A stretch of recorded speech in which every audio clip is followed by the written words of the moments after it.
a gente tem se preocupado muito com esse movimento de que a cultura secular se mistura com a cultura cristã.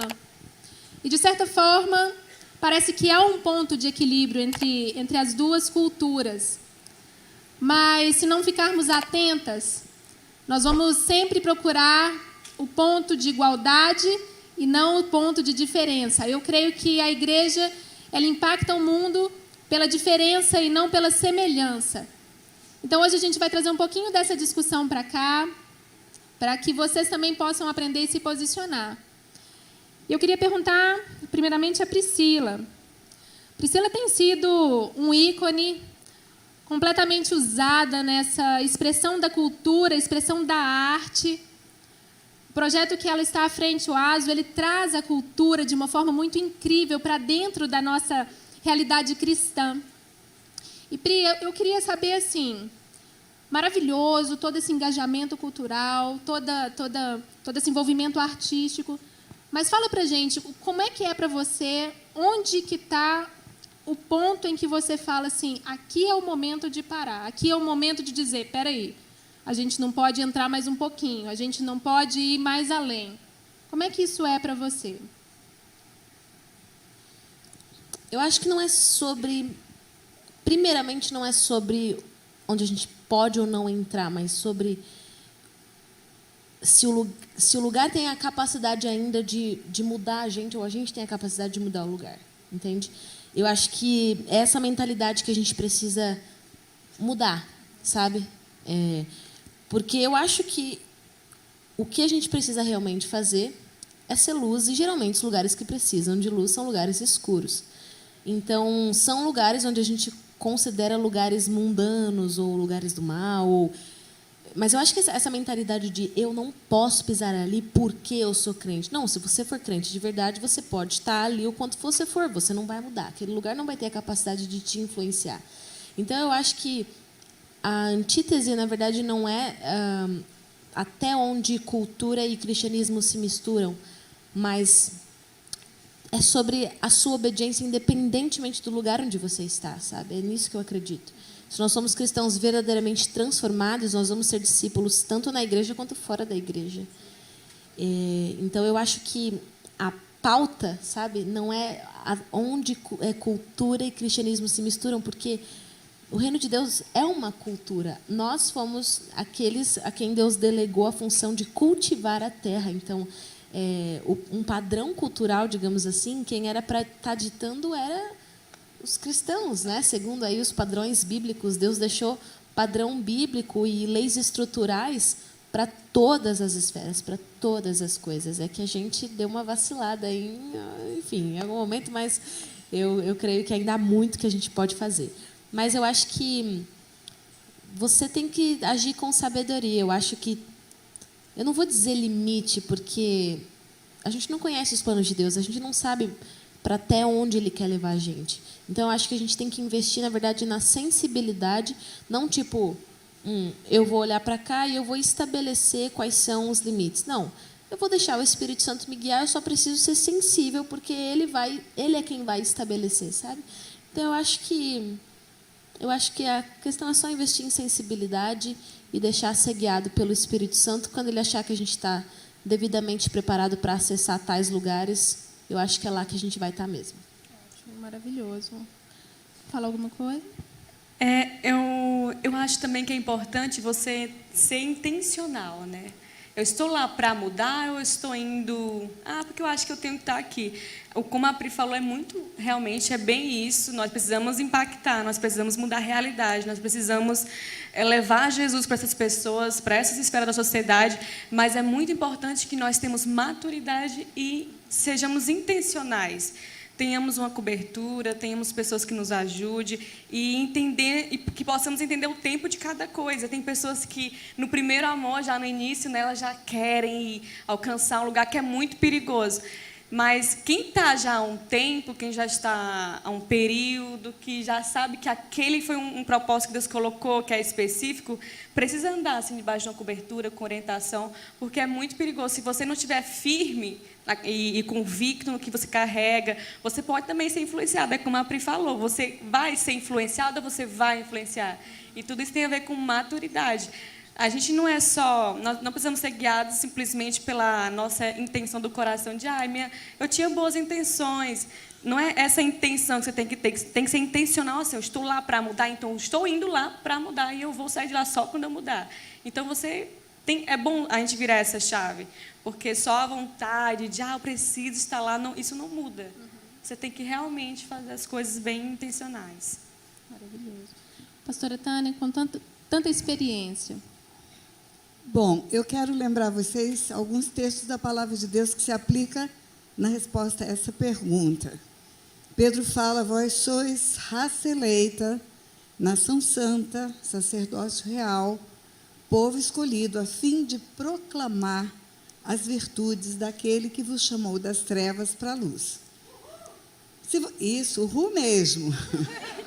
Se você está num lugar onde você pode proclamar as virtudes daquele que vos chamou das trevas para a luz, glória a Deus. Quando a Bíblia fala raça eleita, nação santa, sacerdócio real, eu me reporto ao Apocalipse, onde está escrito, digno é o Cordeiro de abrir o livro, tirar os selos, porque foi morto, e com o seu sangue comprou povos de todas as raças, tribos e nações, e os constituiu reis e sacerdotes, e reinarão sobre a terra. Veja o tempo do verbo. Ele foi morto e com o seu sangue já comprou, não é comprará, povos de todas as raças, tribos e nações, e já os constituiu, não é os constituirá, reis e sacerdotes, e reinarão sobre a terra.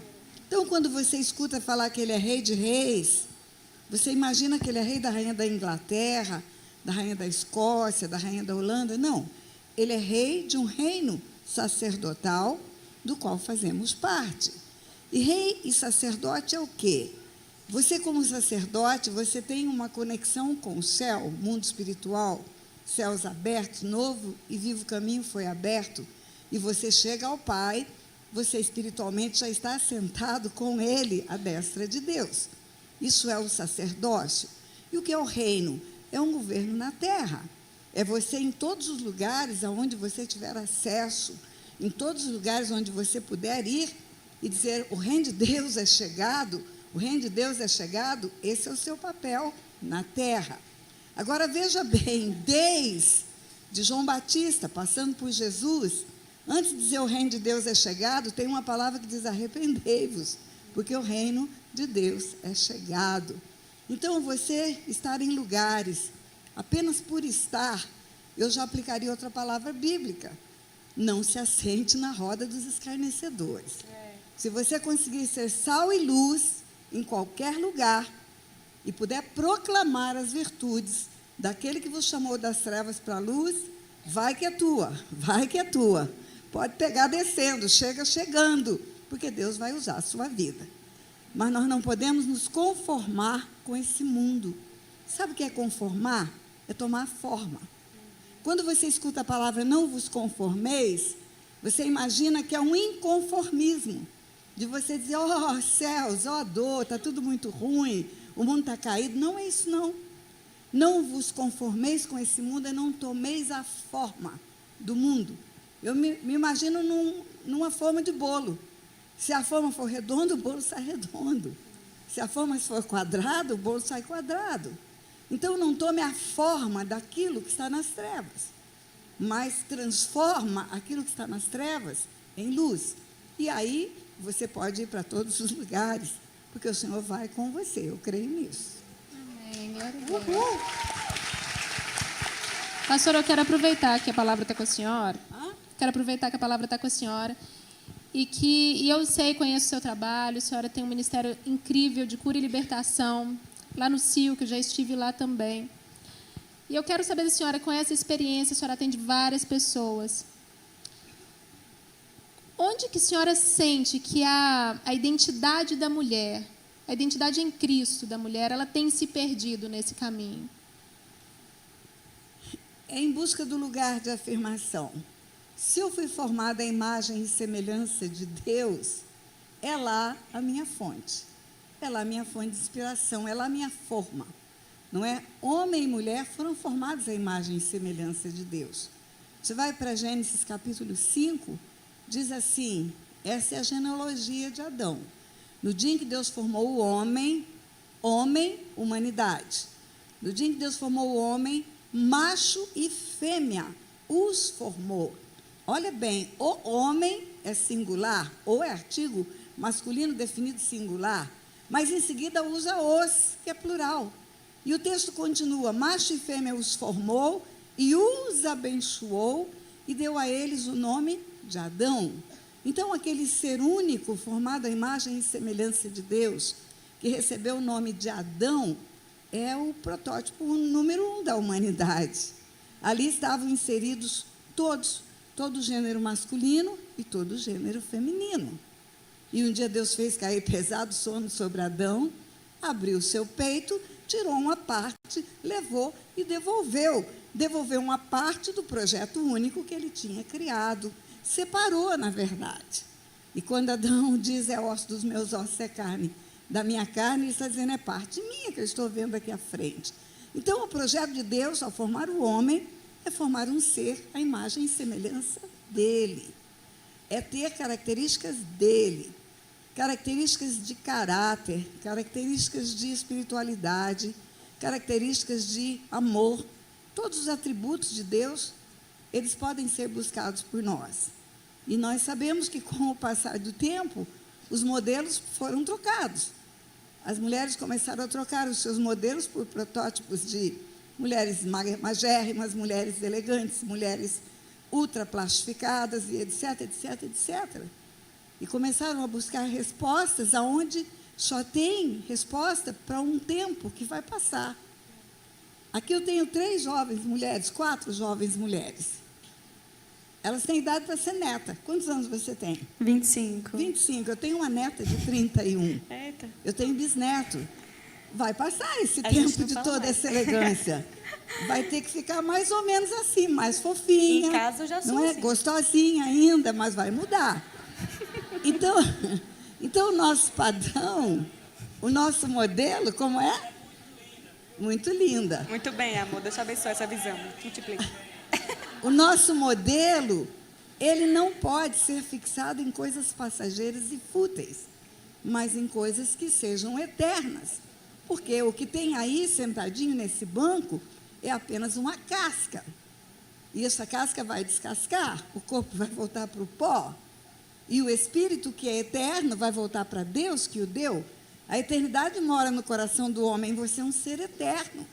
E essa eternidade transcende a todos os protótipos do mundo que você vive. Então, quando você consegue focar a sua história e o seu padrão de vida e o teu modo de relacionar-se com as pessoas, como aprendemos aqui com Fabíola, com pastora Fallen Ares, você vai começando a ter a imagem e semelhança de Deus. Hoje, no intervalo, conversamos sobre alguns autores de livros, sobre homens renomados na história da igreja, sobre alguns best-sellers, e eu fiz uma observação. Eu disse, eu vejo muita teologia no meio da igreja, e eu vejo muito conhecimento, e conhecimento é na alma, é no intelecto, mas eu vejo pouca imagem e semelhança de Deus. E eu não quero ser conhecida pelo que eu conheço da palavra, eu quero ser conhecida pelo que eu vivo da palavra. Uau, amém.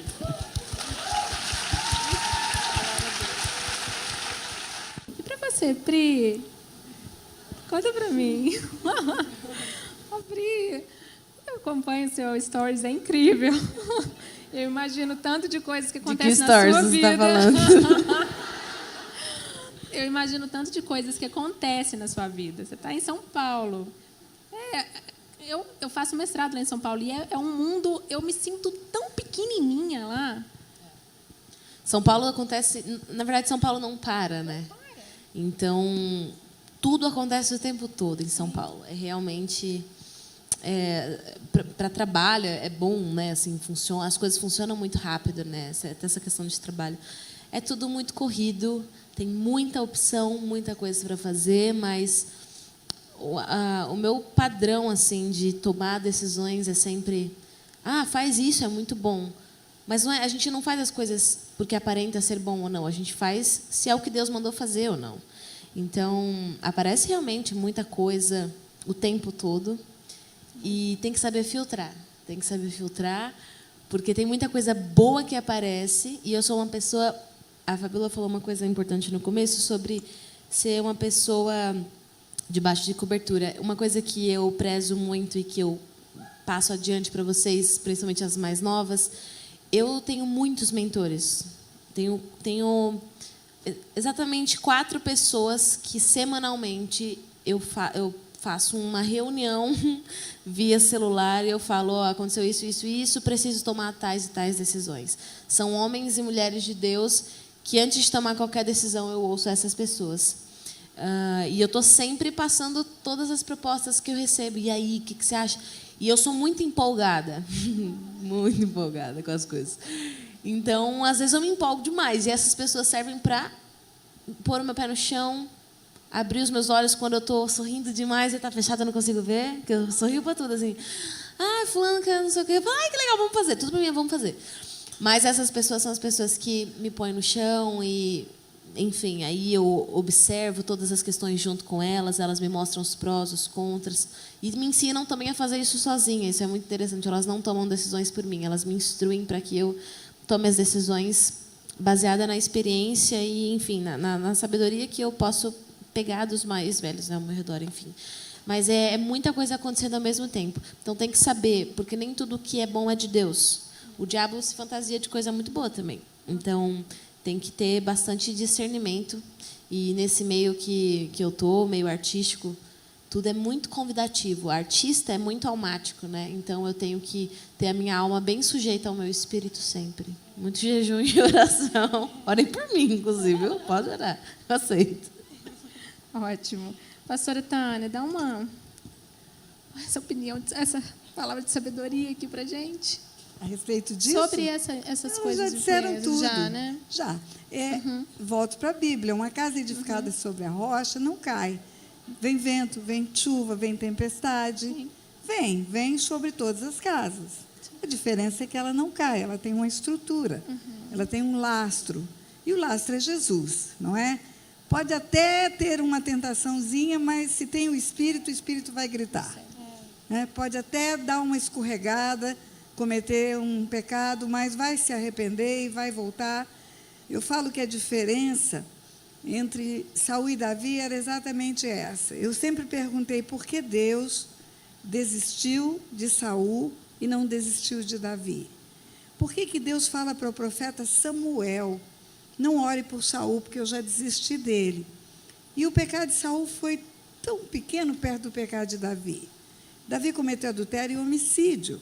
Adultério e homicídio são, inclusive, pecados que estão nomeados nos 10 mandamentos. E Saul desobedeceu um comando de guerra, só isso. E aí o profeta Samuel, super profeta, ora por Saul e Deus fala: não ore por ele, porque eu já desisti dele. Imagina, o profeta Samuel escutando Deus dizer: não interceda. Mas quando Davi se arrepende, porque o profeta Natan vai ao aposento dele, Deus dá a ele uma oportunidade. Aí a resposta é: por que Deus desistiu de Saul e não desistiu de Davi? Porque Saul nunca se arrependeu do seu erro. Saul nunca se arrependeu, ele foi obstinado. E obstinação é teimosia. Então, essa obstinação é que vai fazer a casa cair. Mas o arrependimento vai fazer a casa balançar, mas não cai. Ela não cai. Ela está firmada sobre a rocha. O Espírito Santo convence do pecado, da justiça e do juízo, e a casa se mantém firme. E aí aplica-se aquilo que eu tenho dito nas minhas pregações. Um erro é circunstancial, é passageiro, é temporário. Um erro é pequeno e uma pessoa é grande diante de Deus. E uma pessoa é muito maior do que seu erro. Então, não é um erro que derruba uma casa. Não é um erro que derruba uma casa se ela tem um lastro. Se ela está firmada em Jesus, vai caminhar firme e vai se levantar. E é esse o conselho que eu dou para essa moçada toda que está aqui. Firma na rocha. Deixa Jesus trabalhar, que vai acender uma luzinha vermelha a hora que você estiver em território do inimigo. Viu? Graça e paz. Inscreva-se nesse canal para o YouTube enviar para outras pessoas o vídeo que você acaba de ver e que edifica a sua vida e vai edificar a vida de outras pessoas também. Faça a divulgação desse vídeo nos seus grupos, para os seus amigos. Você vai estar me ajudando a impulsionar essas verdades que Deus tem me instruído para compartilhar com você. E eu vou ficar muito agradecida. Eu quero que muitas e muitas pessoas neste mundo tenham acesso a essas verdades espirituais. Por isso eu estou lhe fazendo esse pedido. Inscreva-se, dê um like, divulgue. Deus abençoe sua vida.